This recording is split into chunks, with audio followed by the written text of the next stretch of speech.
Hello, everybody. Rob Grosso here again. We're talking about goals still, and today we're going to be talking about measuring our success. We've talked about measuring for a while here, and let's just dive right in. How do you measure success? How will you know you achieved your goal? How do you measure your progress for your goals? And how have you improved through self reflection on your goals? Lastly, did you actually achieve your goals? And if not, what is still a work in progress? These simple ideas are very important because when we measure our success and when we measure everything we need for our goals, we're measuring the results of our goals on the long term. We're measuring the outcomes of what our goals can be. We are also discovering the values we actually have. How will you know you achieved your goals? If you think about it, you know you achieve it when you feel you've actually accomplished something you actually set out to do, whether it's a short-term or a long-term goal. Maybe you had a goal to lose 20 pounds. Well, when you actually achieve that, 3 months, 4 months later, there's your measurement of success. Conversely, how do we measure progress? Keep in mind, progress is different from success. Maybe it takes a very long time for us to get to those 20 pounds. But that's okay. Our progress to attaining that, making sure we go to the gym, eating healthier foods, more conscious of our own well-being and our mental health, whatever the case may be, is part of the progress of how we are improving. We compare ourselves to what we were in the past. And if we see improvement in it, that progress is a good weather vane for us on the path of achieving our goals. And it goes right into asking ourselves questions about how we actually have improved. And it goes into asking ourselves questions about how we actually improved. Self-reflection is very important when it comes to looking back at our goals and whether or not we've achieved them. What have we done that's right? What have we done that didn't work? Can we be honest with ourselves? Hopefully we can, because being honest with ourselves and whether or not we were really working hard for our goals or not is a big component of how we can measure success within our goals. And the last question, did we actually achieve our goals? And what is still a work in progress? So that's simple. If we achieved our goal, great. But not everybody will be able to achieve their goal the first time around. Maybe we didn't lose those 20 pounds in 3 months. Maybe we only lost 10 pounds. But that's okay. Maybe we only got that 80 for our latest exam. Maybe we didn't get the 100 that we were looking for. But that's okay. We improved from a 70, let's say. So we didn't achieve our goal, but we made great progress to achieving our goal. And that should never be discounted. And that's a very important part of how we can measure success. We didn't achieve our goal of 100, but the progress we made is still successful because we've already bumped it to an 80. We didn't lose 20 pounds, but we've already lost 10. We're halfway there. And now we have to consider what is still a work in progress and how we can achieve those goals. What do we have to adjust to do so? Keep in mind, knowing yourself is one of the big parts of this. We can measure our progress through self-reflection. A lot of that comes in many forms.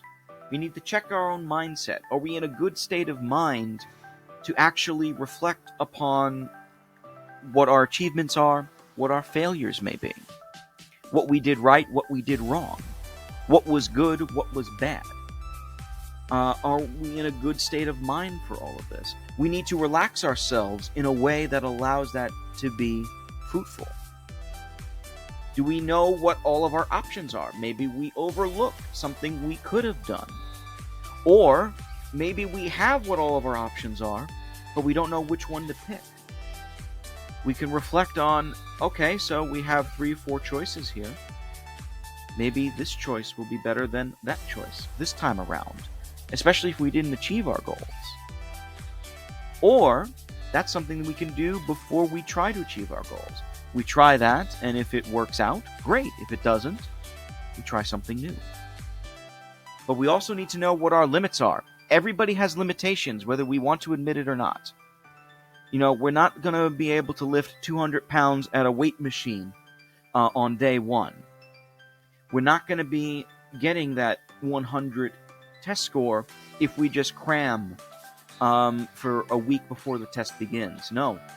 We need to prepare it in a way where we can be recognizable of what our limitations can be while still working to achieve our own goals. That takes self-reflection too. And finally, knowing and having a plan for support is also very key. Nothing is ever built in a day, and it also helps when other people are helping you build up yourself. Maybe you got a friend who's going to the gym with you, and they're the ones encouraging you to go. Maybe you got a study group that is working together to pass the class, and you're all studying at a certain time of a week. And maybe you're all studying a certain time during the week to make sure you pass this test. All of that is part of knowing yourself.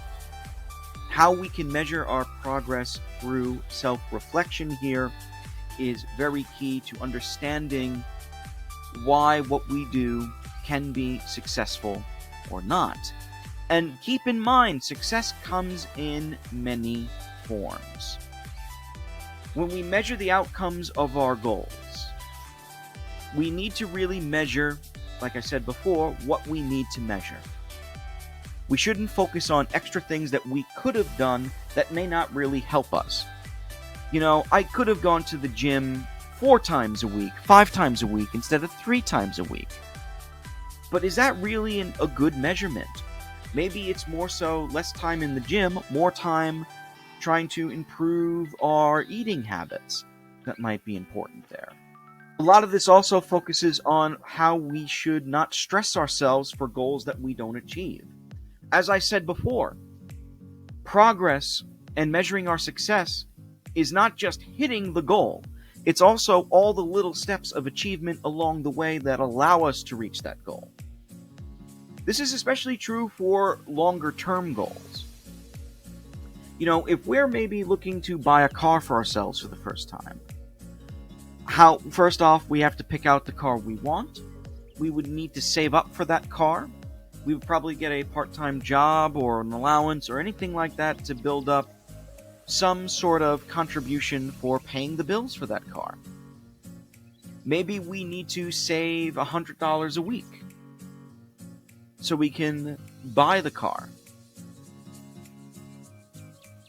Maybe we need to get a job that helps us pay for that time, whether it's a part-time or full-time job for that car. But if we set up a timetable of trying to get that car in 6 months and we still don't have enough for it, the goal's not unachieved, necessarily. We've already made progress towards it. So we shouldn't stress over the fact that we didn't get that car in 6 months. Maybe it takes 8 months, 10 months, or a year to get that car. It's okay to reset our goals in that regard. And it's very important that we do not discount the minor achievements we make when we are trying to accomplish our goals. Like I said before, losing 10 pounds instead of 20, that's still an achievement. Getting an 80 instead of a 70, that's an achievement.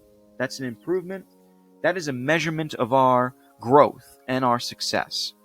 And being able to self-reflect and understanding that all of these are just stepping stones to our end goal is very important for our own personal growth.